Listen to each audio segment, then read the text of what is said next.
Angel. Nakauwi ka na pala, ate. At ikaw, nandito ka pa. Kapal din talaga ng pagmumukha mo, no? Kailangan pa bang palayasin kita dito para makaalis ka? Feel at home ako dito eh.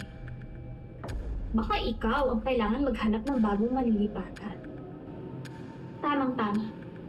Humihina na ang apoy sa impyerno. Kailangan na ng panggahan. Kala mo natatakot ako sa'yo? Ha? Ang dating natuklaw na ng ahas ay hindi na muling malalason.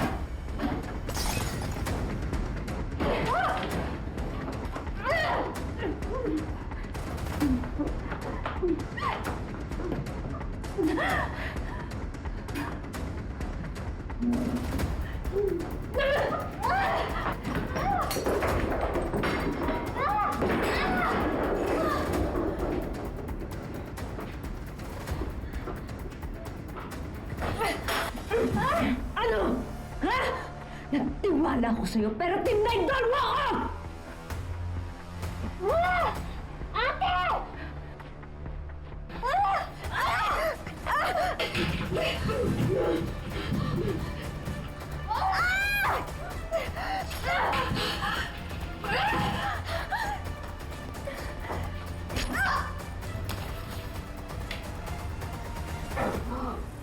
See you in hell, ate.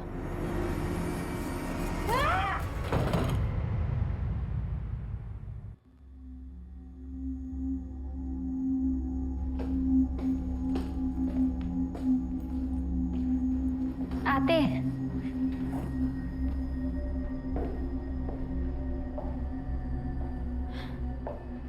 Nagtatampo ka pa rin ba sa akin? Tingin mo ba ako pa rin nag-kidnap kay Ma'am Sylvia? Masisisi mo ba ako kung pagbibintangan kita? Saan ka ba galing?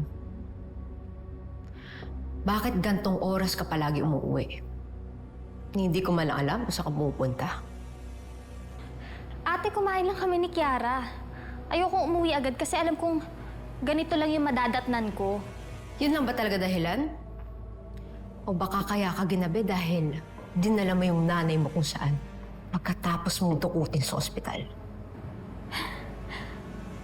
Ate, kung ano na yung mga pinagbibintang mo sa akin, paano naman mangyayaring sinasabi mo, matagal nang patay yung nanay ko? Huwag na tayo maglokohan, Angel! Buhay si Aling Merly.